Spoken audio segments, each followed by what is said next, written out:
Halo sahabat, kembali lagi di Logia Game Channel. Saya bareng sama Fikar dari Indo Wild Fish. Indo Wild Fish. Ya, kita ada di mana ini? Java Reef atau Java Aquatic. Java Aquatic. Jadi memang Fokus awalnya di air laut, tapi ada aquascape sama ada reptil juga. ini kita kelihatan di belakang nih pembiakan terumbu karang. Halo, brother. Halo, brother. Apa kabar? Baik. Thank you. Dengan brother Niko.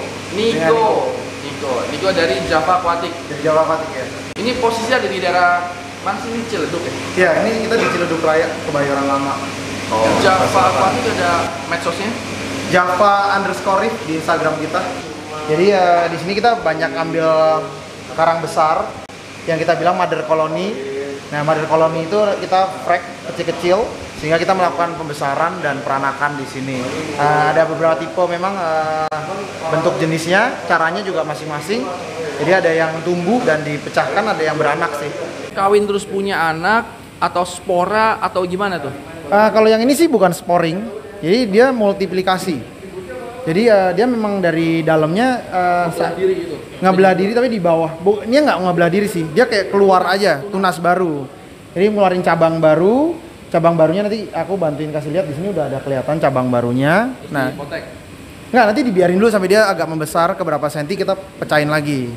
Jadi yang penting mother koloninya itu stay satu.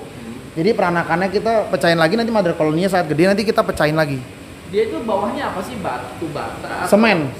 Semen. Jadi semen yang udah kita curing, udah kita bersihin di air laut cukup lama, udah kita bersihin, baru kita tempel ke si coral Dia base. tumbuhnya nggak di badan induknya enggak ya? Badan induknya yang udah mati kan jadi batu tuh, jadi karang. Oh nggak bisa, itu pasti mati. Oh, jadi kalau kayak bicara live rock nggak bisa tumbuh di situ? Nggak bisa. Oh, nggak. Saya pikir selama ini kalau kita ada terumbu gitu, live rock terus ada itu. Oh kalau di laut iya. Oh iya. Ya kalau di laut. Kalau di laut. Mostly kalau di laut kan mereka bukan hanya multiplikasi tapi kan larinya sporing kan. Nah, Jadi sporingnya kena banget karena wave-nya gede, areanya gede. nah, kalau di sini memang pakai media khusus ya, itu ya, tadi nggak ada. Iya, gitu ya. karena ada satu media kayak gini juga yang memang udah ada kalsium, magnesiumnya di dalam si frack base-nya. Ada yang jadi khusus ya. Saya pikir kita ambil randomly aja kayak batu bata atau apa terus ditaruh. Semen sih bisa. Tapi kalau memang mau bagus, ada yang memang khususnya juga ada. Ada nutrisinya juga. Ada. Jadi isinya tuh kayak calcium magnesium base juga ada. Emang dia tuh nyedot gitu atau gimana? Nyedot. Kalau kita pelihara air laut, yang kita pelihara kan sebenarnya airnya. Jadi mereka sebenarnya nyedot nutrisi dari airnya ataupun dari surroundingnya dia. Jadi salah satu nutrien yang dipakai kan itu magnesium sama kalsium. Jadi dia mau nggak mau pasti makan dari sana kak. Oke, jadi berarti ada yang bertunas terus dipisahin. Ada lagi yang apa lagi? Sistem apa lagi? Yang membesar, dia melebar kak. Melebar, Ya, melebar. Jadi beranak, pembelahan diri, sama ya tunas baru. Oke, nanti ketika dipotek dia nggak mati ya? Ada alat khususnya kak. Jadi kita cutnya pakai satu barang, nanti kita tunjukin. Itu kita pakai diamond saw. Oh, jadi memang sangat tajam dan nggak ya kayak buat pemotong berlian. Iya. Ya. Ya, kita pakai potongan yang memang benar-benar khusus, ada alat frack base-nya, nanti kita akan tunjukin juga di sini. Terus kalau yang lembek-lembek gitu itu gitu juga sama. Ini kan bunganya ya. Iya. Tapi badannya kan keras kan? Nah, kalau yang lembek kayak gini, badannya tulangnya kan keras. Kita potongnya itu dari si matanya kita bilangnya. Jadi matanya nggak boleh kena, ngikutin aja sih matanya aja kak. Terus dia ininya apa? Makanannya apa? Semua sama atau beda-beda? Ini makannya satu atau ada ini makannya sukanya itu gitu. Cumi Sama. Oh, makannya Semua sama. Makanan utamanya mereka intinya lampu. Oh, bukan plankton. Bukan. Jadi 80% dari koral itu makannya feedingnya di lampu. Justru banyak orang salah, mereka makan di plankton 80%. Sebenarnya nggak, majority mereka tuh selalu makan di lampu. Cahaya sebenarnya, karena itu kita butuh matahari kalau di air laut. Kedua itu baru namanya plankton base atau zooplankton dan phyto.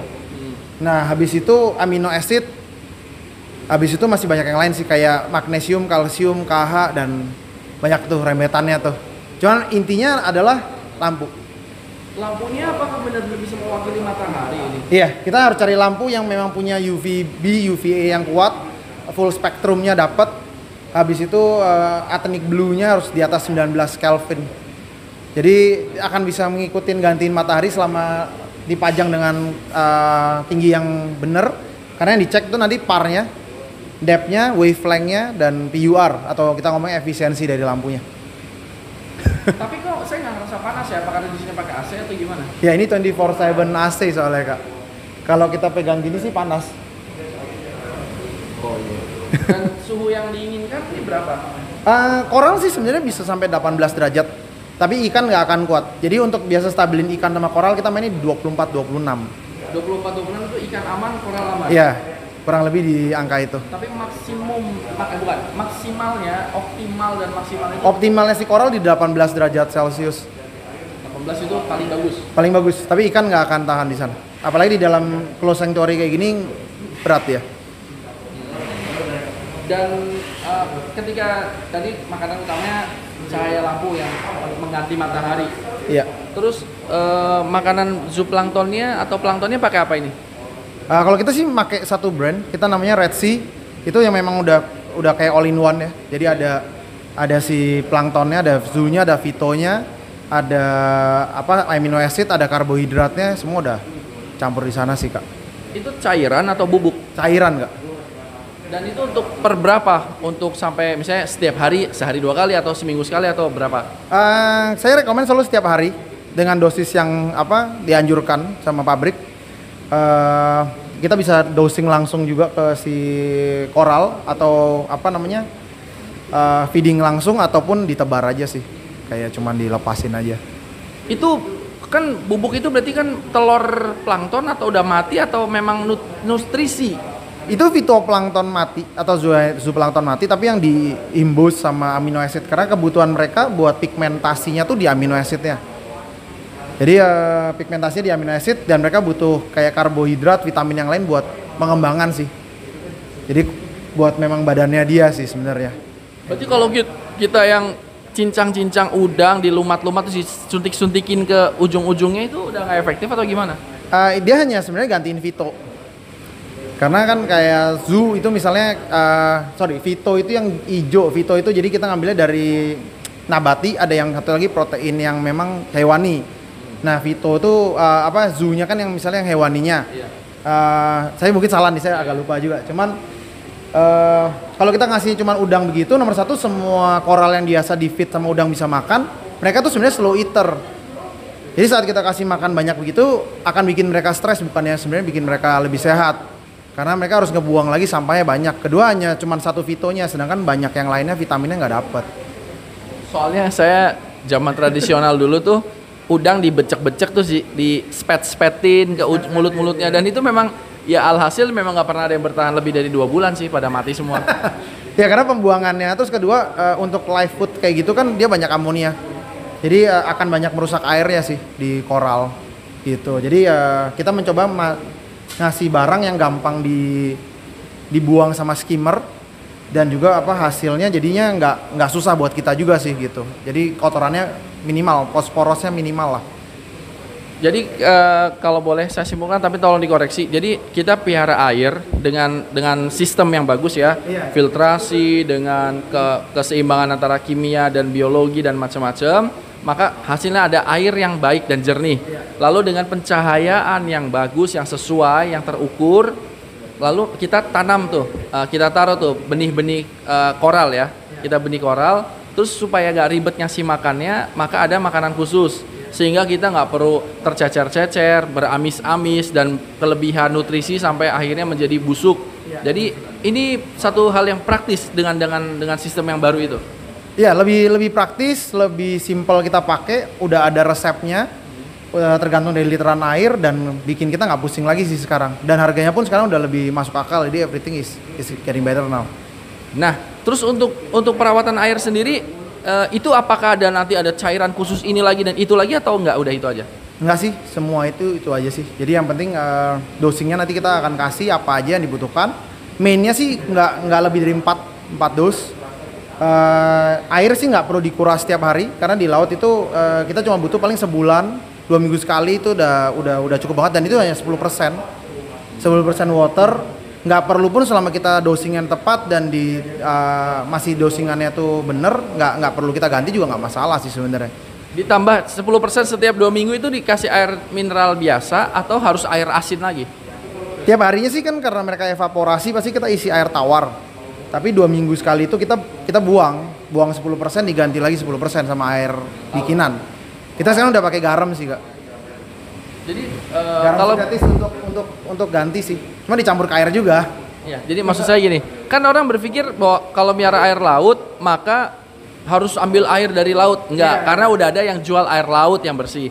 Oke, tapi rumah saya jauh karena misalnya rumahnya di pedalaman Depok atau pedalaman Bekasi yang mana jauh dari daerah Ancol misalnya.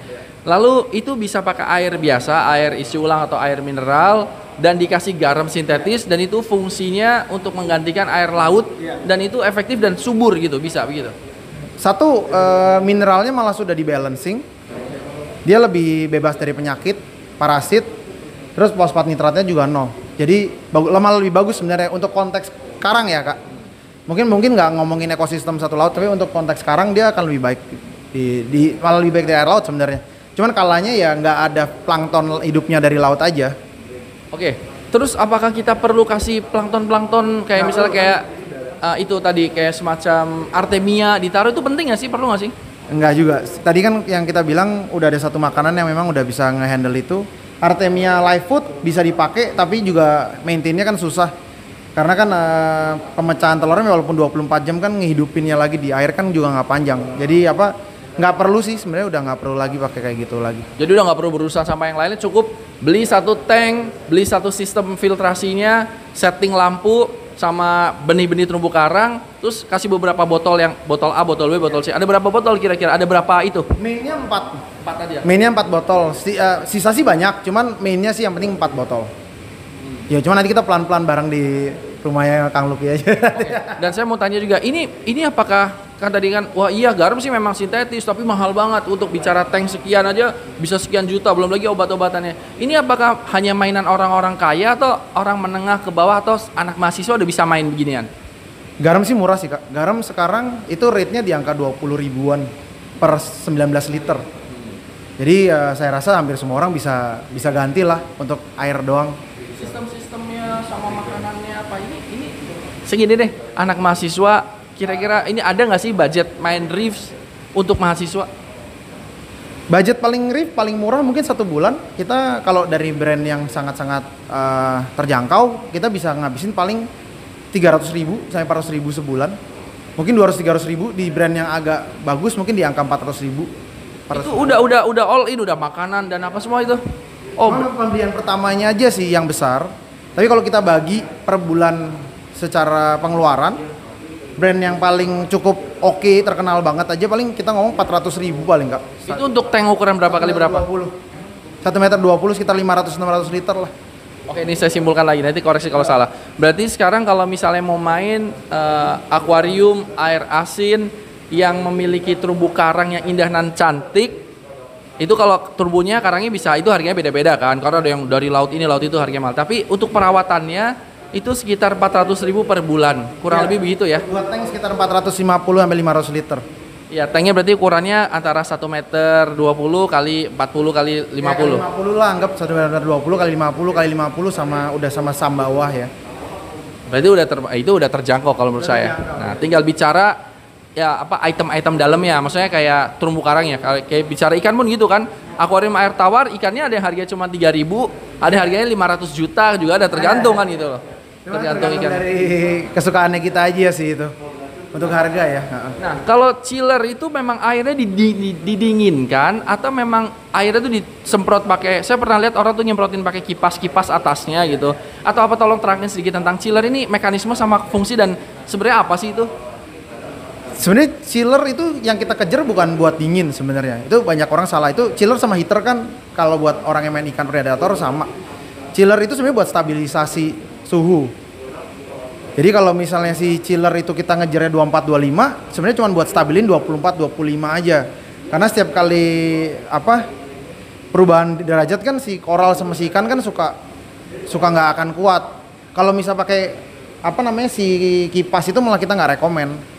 Karena dia akan penguapannya tuh tinggi sekali, dan nanti kalau dingin pas lagi malam ke pagi dingin sekali, pas panas juga tetap dia naik gitu. Jadi dua kipas itu sebenarnya walaupun memang bisa dipakai tapi nggak kita rekomend karena evaporasinya tinggi, salinitas kadar garamnya akan swing terus, sama nggak stabil sih Kak gitu. Jadi memang betternya pakai pendingin chiller ya? Chiller ataupun AC ruangan. Jadi kalau misalnya kita taruh di kantor dengan kondisi AC yang hampir 24 jam, dia akan lebih better daripada kita pakai chiller. Karena kalau AC kan mentoknya di 24 derajat Celcius. Kalau si kipas ini kan kita nggak tahu. Misalnya memang suhunya 24 ya dia bisa drop sampai 18 ataupun sampai 20. Kalau misalnya suhunya 32 kan dia dropnya juga kita nggak pernah tahu itu arahnya kemana dia. Jadi stabilnya akan kurang stabil banget. Ini alat apa namanya ini? Dosing pump. Dosing pump. Ya, dosing pump. Dosing pump itu buat apaan? Dosing pump gunanya buat sebagai kayak penyedot aja. Yang kita bisa atur timernya sehari bisa berapa kali ataupun sehari sekali nyedot nutrisi ataupun aditif yang kita perluin di tank. Jadi kalau misalnya kayak saya kan rada sibuk, gue pengen punya yang bagus tapi nggak ribet, maka pakai alat itu bisa buat ngatur sampai sebulan 2 bulan bahkan ya? Bisa bahkan sampai 3-4 bulan bisa. Jadi udah nggak usah ribet-ribet 3 bulan. Plus kalau buat makanan kita bisa pakai seminggu sekali. Seminggu sekali, iya. Jadi nggak harus setiap hari kutak-kutik nggak ya? Nggak harus setiap hari. Jadi kalau untuk makanan yang energi AB kita bisa taruh itu kurang lebih 1 minggu, kita tinggal isi ulang. Jadi seminggu bisa kebutuhan dosisnya berapa nih, misalnya 30 mili ataupun 60 mili, ya kita tinggal taruh 60 mili aja di botol kaca atau botol makanan. Iya, botol apapun lah, plastik gitu. Terus yang 5 bulan itu basic elemen. Iya, basic elemen, major elemen kayak KHCMG itu kan expiry date itu panjang. Jadi mau setahun pun bisa. Ya kakak mau taruh ini ada kontainer gede nih. Iya. Yang bisa taruh bisa sampai setahun dia nggak masalah juga. Jadi kalau misalnya piara Riz ini kalau di rumah lampu udah di setting, air setting, semua setting, berarti kita paling bisa nge-touch dia seminggu sekali. Bisa. Seminggu sekali cuma nge-touch-nya itu. Sisanya cuma ngelihat aja nonton dan ngelap kaca luar aja. Iya. Jadi plusnya kalau misalnya kita di reef, kita nggak perlu terlalu kayak air tawar, kayak gede kecilin ataupun ngatur-ngatur tiap hari. Semua pakai elektrik, semua pakai otomatis semua. Iya. Bisa. Ini makanannya nih.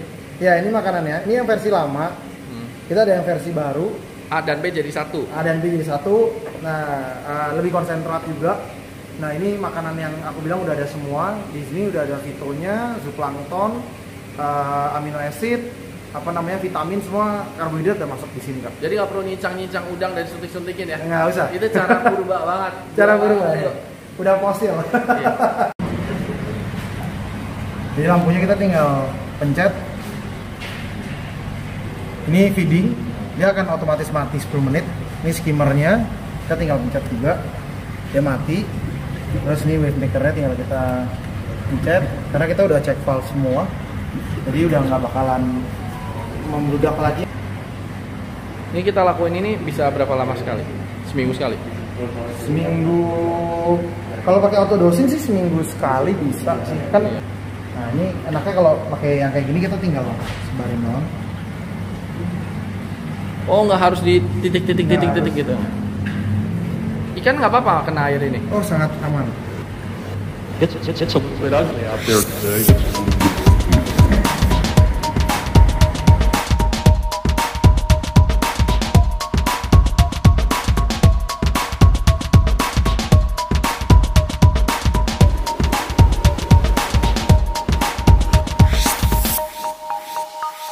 Sejenak aku pun terpaku